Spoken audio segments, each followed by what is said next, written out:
तो वो भी अदा कदा, लेकिन अभी पिछले 15-20 वर्षों में केवल श्रीमद् भागवत गांव में भागवत का चलन इतना बढ़ा, उसमें कोई दोष नहीं, अच्छी बात है, कृष्ण भक्ति का प्रचार हो। कि जिन गांवों में मानस सम्मेलन होते थे, रामायण प्रतियोगिता होती थी, अब उनमें भी श्रीमद् भागवत होना शुरू हो गया था। बहुत से मानस के व्याख्याकारों ने देखा कि अब इसमें उचित कई पक्षों से, समाज से जो मिलना चाहिए वो नहीं मिल रहा, तो वे सब भागवती हो गए, बहुत से रामायणी भागवती हो गए, अपने आप को उन्होंने बदला। ऐसा बहुत सा उदाहरण है दुर्ग जिले में ही कि अच्छे नामी जो मानस के विद्वान थे वो भागवताचार्य हो गए, लेकिन कोई भागवत पढ़ने वाला रामायणी हो गया हो ऐसा उदाहरण नहीं दिखता। तो भागवत का खूब प्रचार हुआ पिछले वर्षों में, और उसने धीरे धीरे अन्य ग्रंथों को दबा दिया। लेकिन जिनकी निष्ठा है वो तो सभी पुराण सुनना चाहते हैं, और पिछले कुछ वर्षों में प्रदीप महाराज जी खूब चमक रहे हैं, अभी उनका खूब सितारा है, अभी ऊंचाई पर है, बुलंदी पर है। यद्यपि वो स्वयं बहुत ज्यादा पढ़े लिखे नहीं है,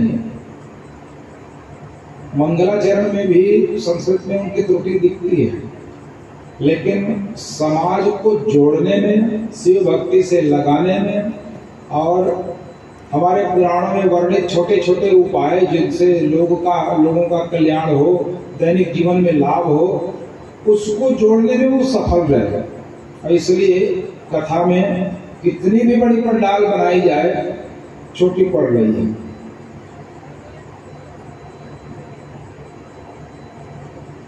तो उसके बाद शिव पुराण का चलन पूरे देश में बढ़ रहा है, और हम ही लोगों को साल में 25-30 बार लोगों को भागवत के लिए बुलाते थे एक साल में, तो 3-4 साल में एक आध व्यक्ति कोई शिव पुराण के लिए कहता था। और इसी साल 7-8 गांवों से शिव पुराण सुनाने के लिए आग्रह आया। मैंने कहा चलो अच्छी बात है, हम तो चाहते हैं कि बदल बदल के सभी पुराणों की कथा हो। इसके कई लाभ हैं। एक तो शिव पुराण में जो रहस्य है वो उसे भी लोग जाने। हमारा सनातन धर्म सभी देवताओं में समान रूप से आस्था रखता है, इसलिए शिव जी की कथा का भी प्रचार हो, राम जी की भी कथा का प्रचार हो, कृष्ण जी की कथा का प्रचार हो, ये आवश्यक है। और यदि अन्य ग्रंथों की चर्चा नहीं होगी तो लोग उसकी तैयारी भी नहीं करेंगे, व्याख्याकार भी। अभी अचानक कोई कह दे कि हमको कूर्म पुराण सुना दो, स्कंद पुराण सुना दो, तो वक्ता कहेंगे 4-6 महीने का समय दो, पहले तो ग्रंथ लाऊंगा, कुछ तैयारी करूंगा, पढ़ूंगा तो सुनाऊंगा। तो वक्ता लोग तैयारी भी नहीं कर रहे।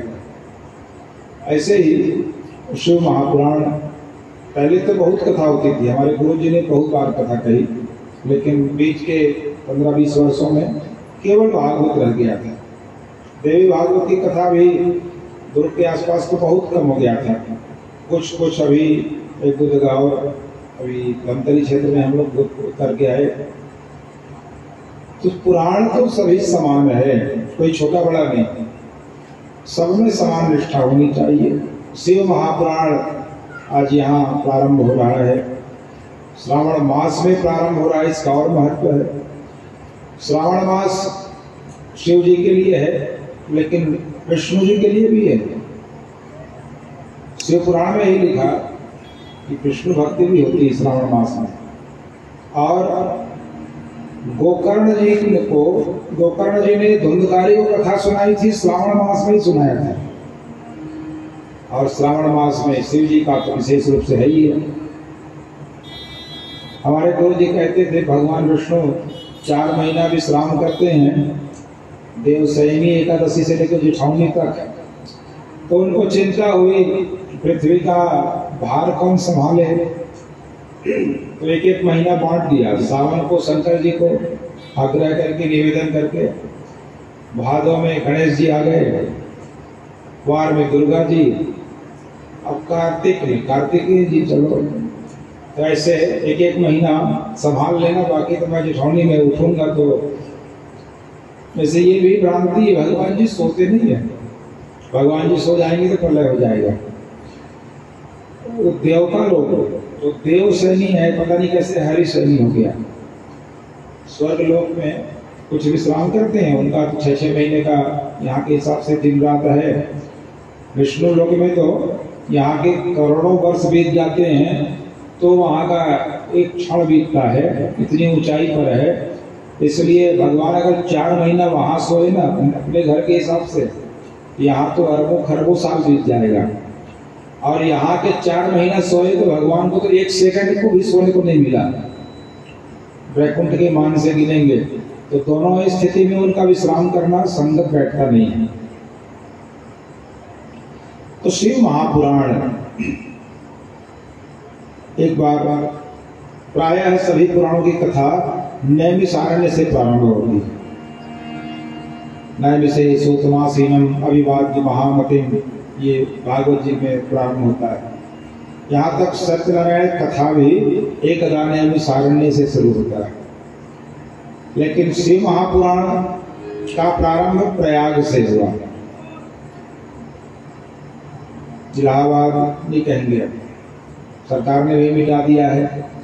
इलाहाबाद नाम कलंक का था, असली नाम प्रयागराज ही है। अरबों खरबों साल से, हजारों साल से, लाखों साल से जहाँ अक्षय वट है, जहाँ मार्कंडेय जी ने बाल मुकुंद का दर्शन किया, जहाँ त्रिवेणी संगम है, जो यज्ञ का विशेष क्षेत्र है, ऐसे प्रयाग का नाम अकबर ने बदल के इलाहाबाद कर दिया था।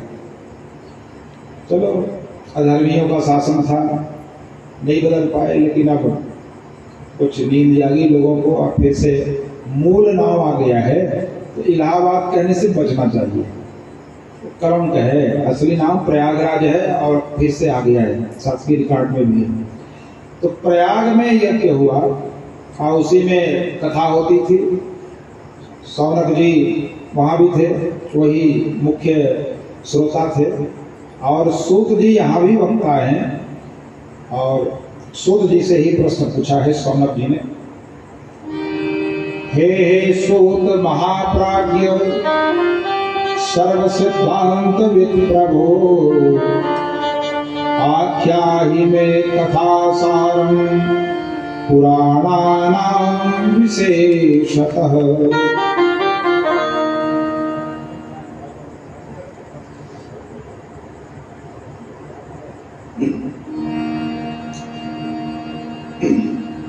आख्याहि में कथा सारम पुराणानां विशेषतः। हे सूत जी, हे महाज्ञानी, आप हमें शिव पुराण सुनाइए। नहीं कहा, कुछ प्रश्न पूछे और उन्हीं प्रश्नों के उत्तर में शिव पुराण की कथा होगी। सदाचारस्य सद्भक्तिर विवेको वर्धते कथम, स्विकार निरासस्य सज्जने क्रियते कथम। जिस ग्रंथ में सदाचार का वर्णन हो, भक्ति का वर्णन हो, जिससे विवेक बढ़े, स्विकार निरासस्य, अपने विकारों को दूर करने के लिए जो सज्जन हैं वो क्या करते हैं। जीवश्चासुरतां प्राप्ताः प्रायो घोरे कलाविह, तस्य संशोधने किं हि विद्यते परमायनम्। आसुरी वृत्ति को दूर करने का उपाय क्या है, चित्त को सुधारने का उपाय क्या है। यदस्ति वस्तु परमं श्रेयसां श्रेय उत्तमं, पावनं पावनानां च साधनं तत्वदादु।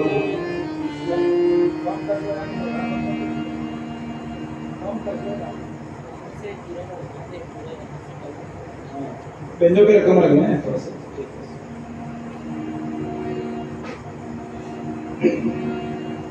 जो हमको पवित्र बनाए, जो हमारा कल्याण करे, ऐसा कोई साधन हमें बताइए। यह कहा। सूत जी कहते हैं कि धन्यस्त्वं मुनिशार्दूल श्रवण प्रीति लालसः अतो विचार्य सुधिया वच्मि शास्त्रं महोत्तमम्। अब सूत जी ने शौनक जी की प्रशंसा की। हे मुनि शार्दूल, मुनियों में श्रेष्ठ, आपकी कथा श्रवण में जो रुचि है, प्रीति है, वो सराहनीय है। अब मैं आपको ऐसी कथा सुना रहा हूं जो सर्व सिद्धांत निष्पन्नम, ये किसी एक मत का खंडन मंडन करने वाला ग्रंथ नहीं है। ये सभी सिद्धांत जिसमें आके पुष्ट होते हैं, ऐसे मैं ग्रंथ का श्रवण करा रहा हूं। भक्त्यादिक वर्धनम विवर्धनम, जिससे भक्ति ज्ञान वैराग्य वृद्धि को प्राप्त होते हैं। सर्व और शिवतोष करम दिव्यम, भगवान शिव जी के को संतुष्ट करने वाला और दिव्य है। शृणुवत्स रसायनम, और इसको आप तुम सब श्रवण करो। काल व्याल महात्रास विध्वंस कर्मुत्तमम् शैवं पुराणं परमं शिवेनोक्तं पुराणे। काल रूपी सांप के मुंह में फंसा हुआ जीव, हम सब की बात हो रही है। काल रूपी सांप ने दबोच रखा है। काल व्याल मुख त्रास, त्रास निर्णास हे कवे। तो काल रूपी सांप के मुंह में निवाले हैं, तो ये तो बहुत बड़ी पीड़ा है। कब वो हमको कटक जाए, निगल जाए, कह नहीं सकते। तो इस दुख से, कष्ट से छुटकारा पाने का उपाय क्या है? तो कहा शिव पुराण का श्रवण। कब प्राप्त होता है? तो कहा जन्मांतरे भवे पुण्यम महद्यस्य शुद्धि मतः तस्य प्रीतिर्भवे तत्र महाभाग्यवतो मुने। कई जन्मों का पुण्य उदय हो और वो घनीभूत हो जाए, पूंजीभूत होकर सहायक हो जाए, तब जाके शिव पुराण की प्राप्ति होती है। एतत् शिव पुराणम ही परमं शास्त्रमुत्तमं शिव रूपम क्षितौ ज्ञेयं सेवनीयं च सर्वथा। जो साक्षात शिव जी का स्वरूप है, ऐसे शिव पुराण का श्रवण मैं करा रहा हूँ।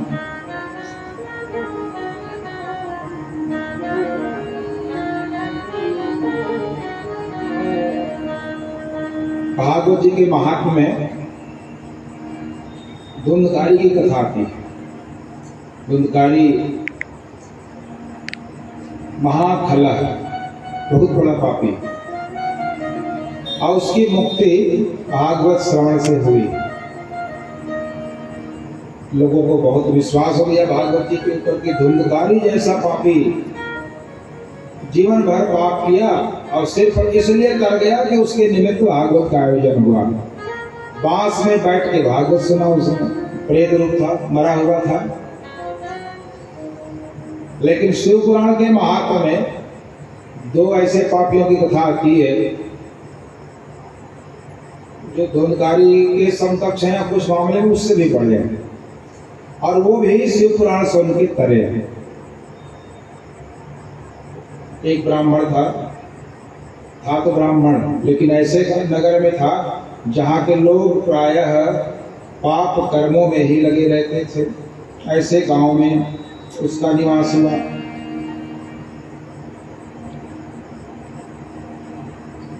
आसीत् किरात नगरे ब्राह्मणो ज्ञान दुर्बलः दरिद्रो रस विक्रेता वेद धर्म परामुखः। किरात नगर में एक ब्राह्मण रहता था, देवराज नाम का। उस गांव में ये रहता है किरात में। कभी ये वेद पाठ नहीं किया, कभी संध्योपासना नहीं किया, कभी भगवान की पूजा नहीं की, नाम मात्र ब्राह्मण। और चलो पूजा पाठ नहीं कर रहा तो नहीं कर रहा, लेकिन पाप भरपूर जीवन में इसने किया। कर्म होता है विहित कर्म और वर्जित कर्म। नित्य कर्म जो शास्त्र सम्मत कर्म है, जो उपासना है, उनको करना एक विषय, और वर्जित कर्मों का त्याग न करना। हम पूजा पाठ तो कर रहे हैं, जब तक भी कर रहे हैं, लेकिन ऐसे कर्मों की जिन्हें शास्त्रों में मनाही है या जिनको पाप माना गया है, अगर वो भी हमसे हो ही रहे हैं तो पूजा पाठ या तो और बढ़ाओ या उसकी दिशा को सुधारो, जिससे हमको पापों से बचने के लिए पर्याप्त ऊर्जा मिल जाए। तो वर्जित कर्मों को छोड़ना, और यदि ये छूट जाए और कदाचित शुभ कर्म न भी हो रहे हों, लेकिन यदि पाप नहीं हो रहा है तो भी व्यक्ति की बहुत दुर्गति नहीं होगी। लेकिन थोड़ा बहुत शुभ कर्म तो कर रहा है, लेकिन पापों से भागा नहीं, हो करते ही रहा, तो ये चिंतनीय है। तो नित्य कर्म विहित कर्मों को करने के साथ साथ वर्जित जो कर्म है उनको त्यागना भी उतना ही जरूरी है। ये विहित कर्म तो करता ही नहीं था और अब पाप कर्म भरपूर कर रहा है। संध्या स्नान परिभ्रष्टो, स्नान नहीं करता था, संध्योपासना तो कहाँ से करेगा जब स्नान ही नहीं किया तो। और वैश्य वृत्ति परायण, ये व्यापार में लगा रहता था, प्रोति नहीं करता था। देवराज इति ख्यातो विश्वस्तज्जन वंचकः, देवराज के नाम से प्रसिद्ध था। अब उस नगर में रहते रहते अधर्मात् बहुवित्तानि पश्चात तेनार्जितेन वै, बहुत धन कमाया उसने व्यापार करके, बहुत धन कमाया, लेकिन अधर्म से, बेईमानी से। न धर्माय धनम तस्य स्वल्पं चापि पापिनः, उसने उस धन से थोड़ा बहुत भी धर्म कार्य नहीं किया, जीवन भर पाप करके ही धन कमाता रहा। एक दैक तड़ागे स्नातुं यातो महीसुरः, वेश्यां शोभावतीं नाम दृष्ट्वा तत्राति बिह्वलः। उसी नगर में एक शोभावती नाम की वेश्या थी। तालाब में स्नान करते हुए उसे देखा और ये उस पर मुग्ध हो गया और उसे फिर अपने घर ले आया। स्ववसम धन्यम विक्रम ज्ञात्वा हृष्टवाथ सौंदर्य, और वो सौंदर्य भी उसके धन को देखकर उसके साथ आ गई। अब पत्नी पहले से थी घर में, गणिका को ले आया। पत्नी ने विरोध किया, माता पिता ने विरोध किया, लेकिन किसी की उसने बातों को ध्यान से नहीं, गंभीरता से नहीं लिया। गणिका के साथ रहने लगा। यहाँ तक एक दिन उसने माता पिता और पत्नी की हत्या भी कर दी। ये गणिका के साथ रहने में बार बार टोकते हैं, तो माता पिता और पत्नी को मार डाला। अब गणिका के साथ ही रहने लगा। इस प्रकार पाप में जीवन जीते हुए अब उसने जीवन में लगभग 70-75 वर्ष तक जीवन जी लिया। अब चौथापन आया। एक बार कदाचित देव योगेन प्रतिष्ठानम उपागतः शिवालयं ददर्शासौ तत्र साधु जनावृतम। एक मंदिर में गया, शिव जी के, घूमते घूमते गया था कहीं काम से, और उस मंदिर में शिव पुराण की कथा हो रही थी। और उस नगर में गांव में पहुंचने के बाद और कथा स्थल के पास पहुंचने के बाद उसको ज्वर आ गया, अशक्त हो गया, इसलिए वहां से वो जा भी नहीं सका बुखार के कारण। अब मजबूरी में उसने शिव पुराण की कथा सुन ली एक दिन, और शिव पुराण की कथा सुनी। अब उसमें नरक वर्णन आदि को सुना तो बहुत भयभीत हो गया। अब भयभीत होकर के पंडित जी से उसने निवेदन किया कि मेरी मुक्ति कैसे होगी, मैंने तो जीवन भर पाप किया है, पत्नी की हत्या किया, माता पिता की हत्या किया, गणिका के साथ रहता हूं। महात्मा जी ने कहा, पंडित जी जो वक्ता थे उन्होंने कहा कि चिंता मत करो, जो भी शिव पुराण की कथा सुनते हैं और हृदय से पश्चाताप करते हैं उनकी दुर्गति नहीं होती। तो कौन कौन से लोग शिव पुराण सुन के तर जाते हैं महाराज, छोटे मोटे पापी तर जाते होंगे, मेरे जैसा कि बहुत बड़ा पापी तरे तो मैं मानो। तो पंडित जी ने कहा, ये मानवाह पाप कृतो, ये मानवाह पाप कृतो दुराचार रता खला कामादि निरता नित्यं तेपि शुद्ध्यन्त्यनेन वै। जो हमेशा पाप कर्म में लगे रहते हैं, काम के वशीभूत हैं, कामादि निरता जो कामी हैं, पापी हैं, वे भी तेपि शुद्ध्यन्त्यनेन वै, वो भी सब शुद्ध हो जाते हैं। छल छद्म कराये च, जो हमेशा छल प्रपंच करते हैं। क्रूराः सुनिर्दयाः ज्ञान यज्ञेन तेनेन संपुनन्ति कलाविह। जो छल करने वाले हैं, प्रपंच करने वाले हैं, क्रूर हैं, निर्दयी हैं, हिंसक हैं, वे भी ज्ञान यज्ञ से, शिव पुराण के यज्ञ से सद्गति को प्राप्त होते हैं। ब्रह्मस्वपुष्टाः सततं व्यभिचार रताश्चये, जो व्यभिचार में भी रत है वह भी शिव पुराण की कथा से मुक्त हो जाता है।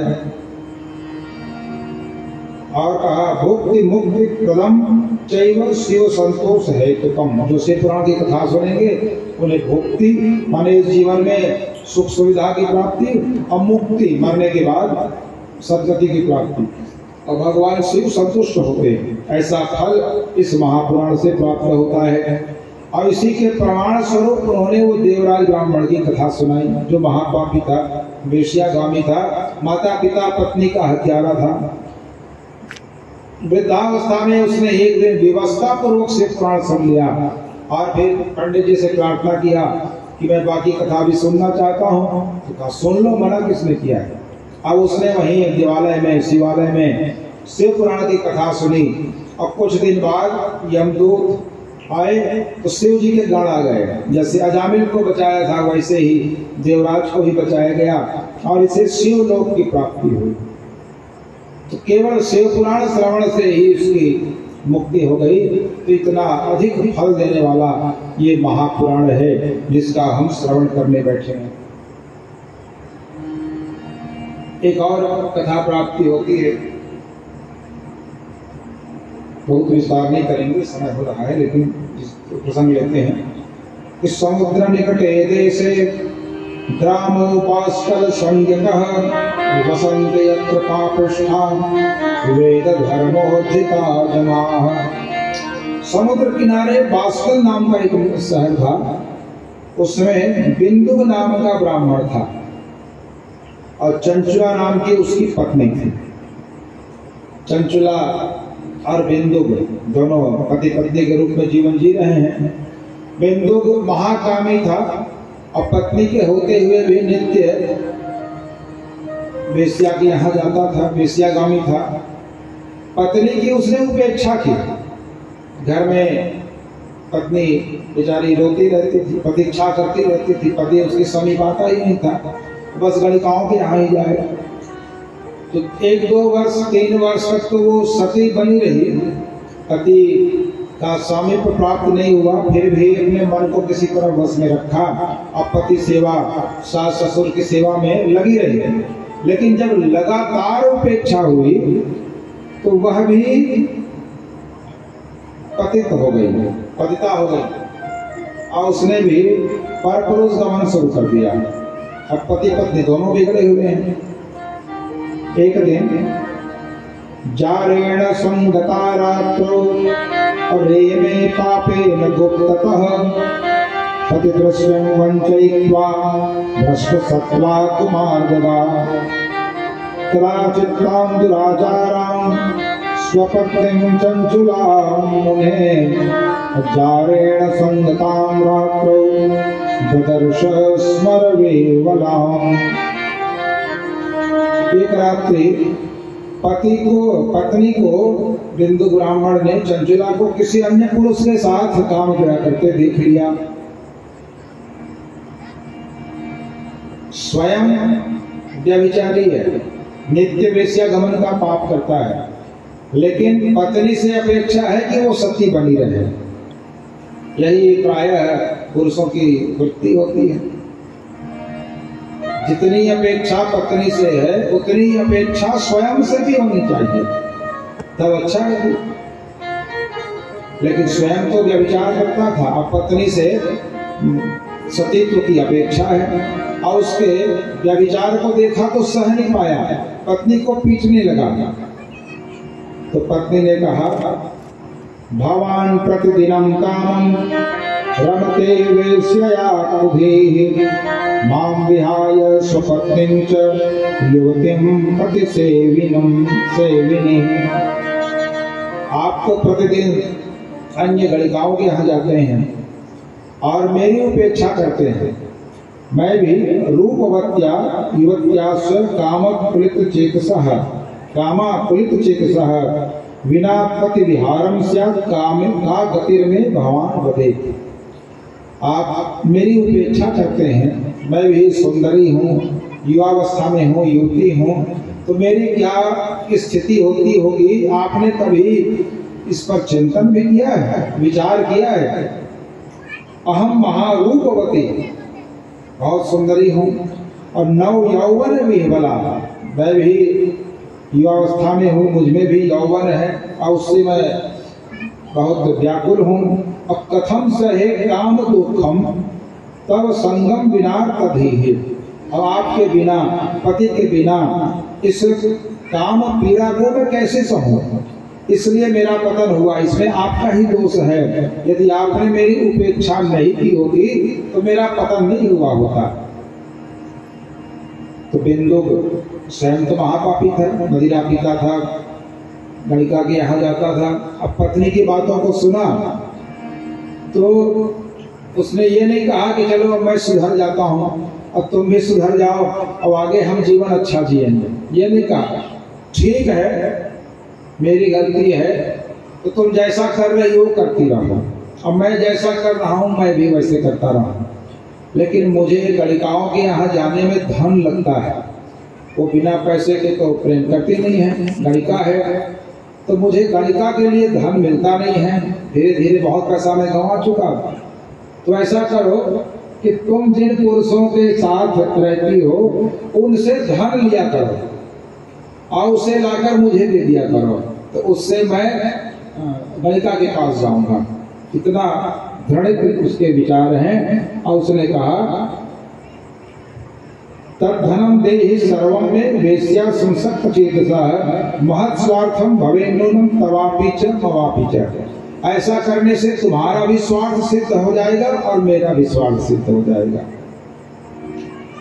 तवापि च ममापि च, दोनों का स्वार्थ सिद्ध हो जाएगा। महत् स्वार्थम भवेन्नूनं।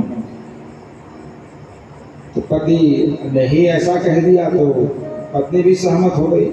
अब पति पत्नी दोनों इस प्रकार पाप करते रहे, इस प्रकार जीवन जी रहे हैं। समय आने पर अब बिंदु नाम का जो ब्राह्मण था वो मरा। विंध्याचल पर्वत के क्षेत्र में, विंध्य क्षेत्र में भयंकर पिशाच हो गया। पाप कर्मों के कारण। और उसकी पत्नी चंचुला अभी जीवित है। एक बार वो तीर्थ यात्रा के लिए निकली और तीर्थ के क्षेत्र में एकदा देव योगेन संप्राप्ते पुण्य पर्वणि अप्रसंगात् सा तदा गत्वा कस्मिंश्चित् तीर्थपाथसे। एक बार तीर्थ में गई, वहां पर श्रुत्वा पौराणिकीं च सा, भगवान शंकर जी की कथा को, शिव पुराण को सुना। और उसने ये भी सुना कि जो स्त्री या पुरुष व्यभिचार का पाप करते हैं तो नरक लोक में लोहे की मूर्ति बना करके 6 फीट लोहे की मूर्ति बनाएंगे और उसको लाल होने तक गर्म करेंगे और उसी के ऊपर कामी पुरुष या स्त्री को लिटाते हैं कि तुमने जीवन में व्यभिचार का पाप किया है, यही तुम्हारा दंड है। ऐसे कुछ कुछ नरक वर्णन को सुना तो चंचुला डर गई और उसने वक्ता के पास जाके निवेदन किया कि ब्राह्मण स्वयं का मैं तो जीवन में अच्छा कर्म कर ही नहीं पाई। आज पहली बार मैंने शिव पुराण की कथा सुनी और नरक वर्णन को सुना तो मैं बहुत भयभीत हो गई हूँ, मेरी मुक्ति कैसे होगी। तो वक्ता ने कहा कि पश्चाताप पापकृतां पापानां निष्कृति परा और सर्वेषां वर्णितं सत्त्वे सर्व पाप विशोधनम। पश्चाताप ही सबसे बड़ा प्रायश्चित है कि तुम पश्चाताप करो और शिव पुराण की कथा सुनो। एतत् शिव पुराणस्य कथा श्रवणतो यथा अजायते चित्त शुद्धिर्हि न तथा नैरुपायतः। शिव पुराण की कथा सुनो, कोई दूसरा उपाय नहीं है, इसी से तुम्हें सद्गति मुक्ति की प्राप्ति होगी।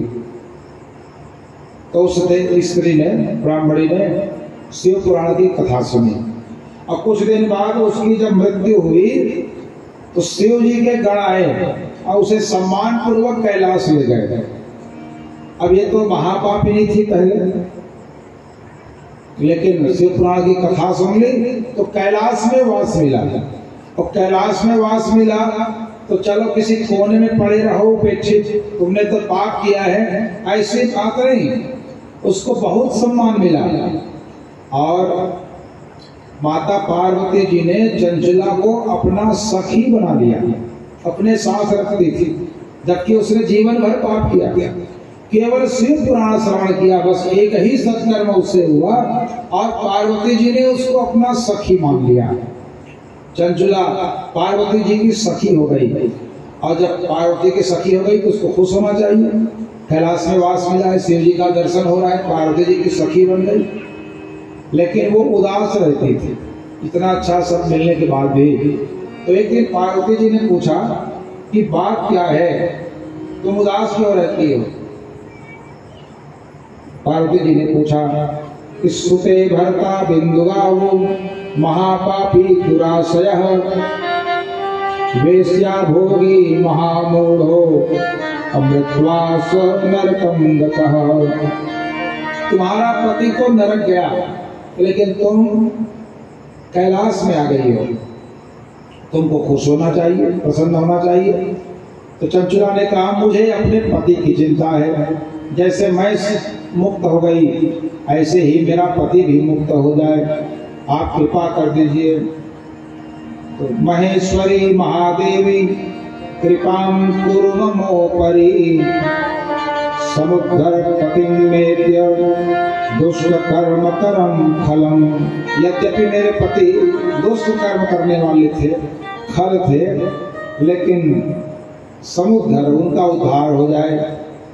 अब केनोपायेन में भरता पापात्मा सब बुद्धिमान सद्गतिं प्राप्नुयात् देवी तद्वदासु नमोस्तुते।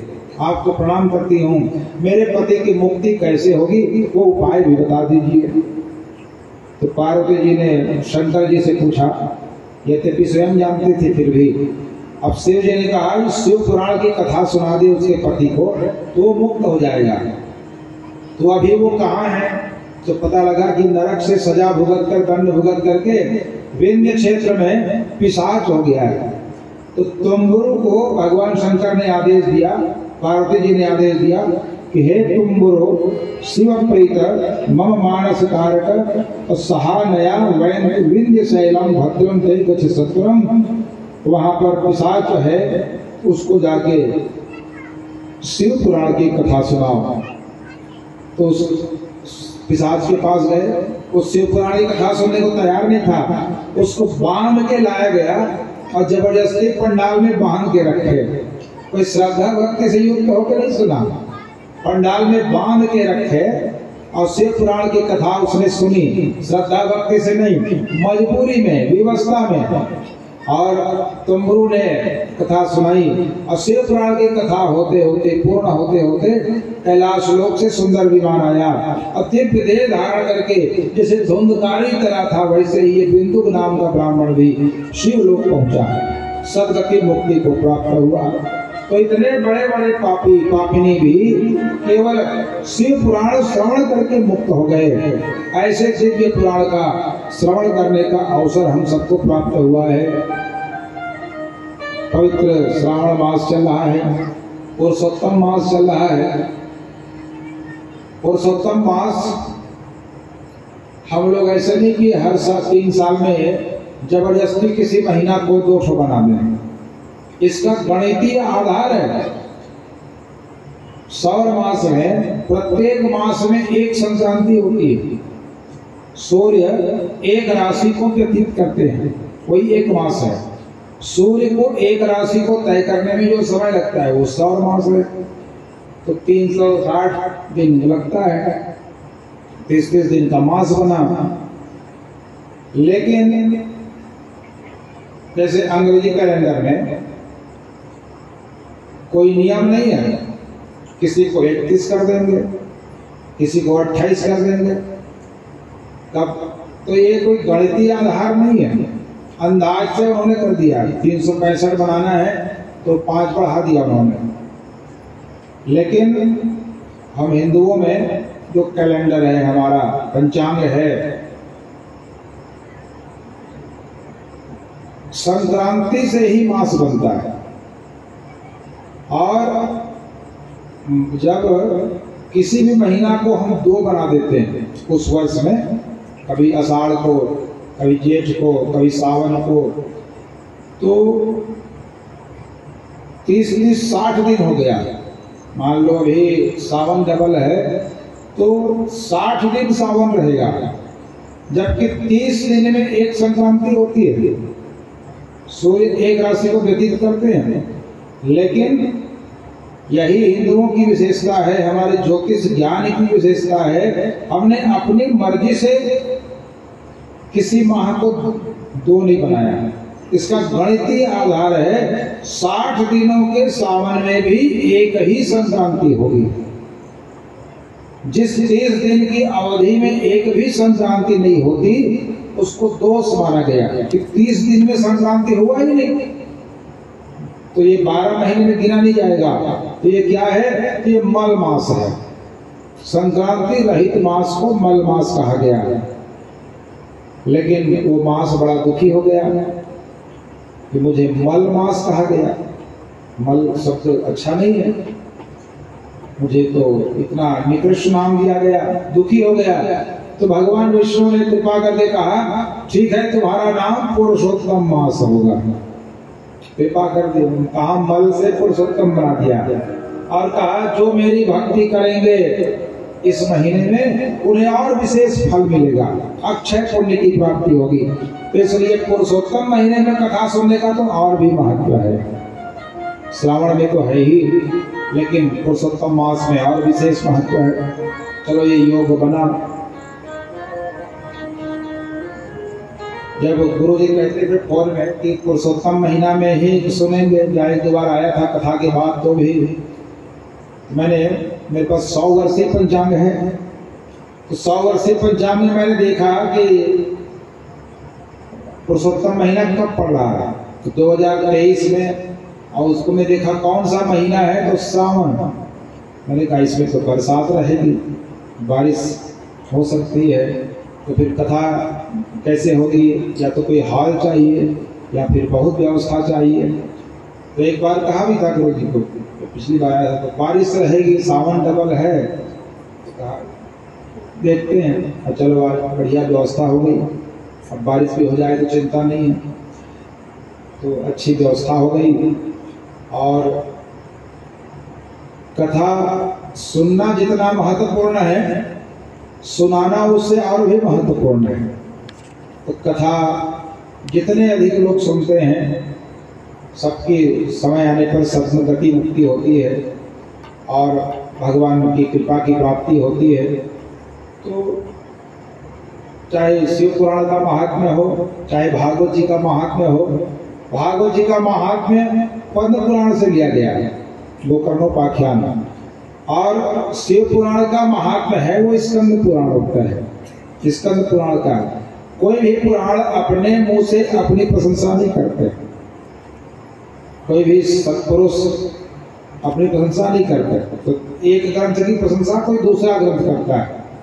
ये स्कंद पुराण का महात्म्य है, जिसको अभी आपने सुना। लगभग ये भी 5-6 अध्यायों में वर्णित है, 6 अध्याय में। तो बिंदु नाम की ब्राह्मण की कथा, देवराज की कथा, और सूत जी के उत्तर, सौनक जी के प्रश्न आदि ये प्रकरण हैं। श्रवण विधि है, किस प्रकार श्रवण करें। तो इसमें स्पष्ट रूप से आया विशाला वसुधा यस्य, जहाँ बहुत लोगों के बैठने की क्षमता हो, जगह हो, सुविधा हो, कथा वही होनी चाहिए। बहुत आग्रह घर का ही नहीं होना चाहिए। घर में हो अच्छी बात है, घर में तरंग उसका और अच्छा हो जाता है, कई प्रकार के दोष दूर हो जाते हैं। लेकिन अगर बहुत लोगों के बैठने की क्षमता नहीं है, दुर्ग में एक ताम्रकार परिवार, उन्होंने 3 बार कथा कराई 10 बाई 10 के कमरे में। दुर्ग शहर में तमेरपारा में उनका घर, गली भी ऐसा कि बहुत व्यस्त मार्ग। हेमचंद यादव जी गृह मंत्री थे, उनके घर के पास। अब 3 बार उनकी गाड़ी आई जाए तो गली में भी ट्रेन नहीं लगा सकते, बार बार उनको आना जाना था।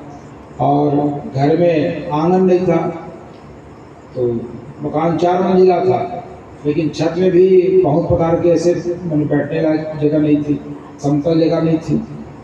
तो 10 बाई 10 के कमरे में व्यास गति बना, केवल पंडित और परीक्षित उसमें समाये हैं। और बाकी लोगों के लिए उसने कैमरा लगवाया या और ऐसी व्यवस्था किया। तो जब तक वक्ता श्रोता की दृष्टि नहीं मिलती, मन एकाग्र नहीं होता। जैसे ही श्रोता का ध्यान वक्ता के चेहरे से हटा, तो उसका मन कहीं और चल देगा फिर। इसलिए दोनों का दृष्टि मिलना बहुत जरूरी। तो कथा उन्होंने 3 बार कराई अपने तरफ से।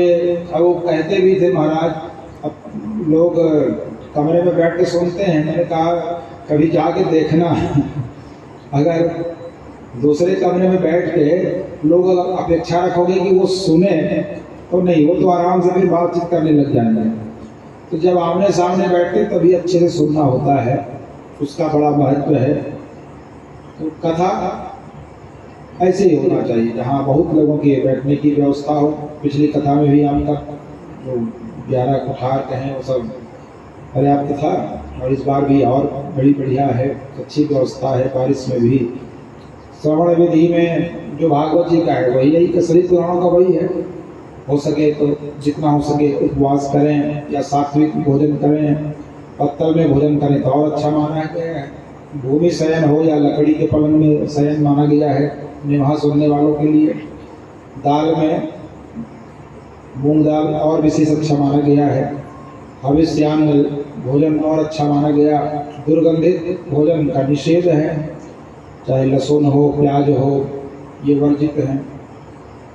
मसूर की दाल विशेष रूप से वर्जित है। और मूंग दाल हो तो ठीक है, या खड़े मूंग को भी दाल जैसे बना सकते हैं। द्विदलम वर्जित है, तो खड़ी मूंग को भी दाल बना सकते हैं, लेकिन कम से कम मसूर दाल से बचे, बाकी चलेगा।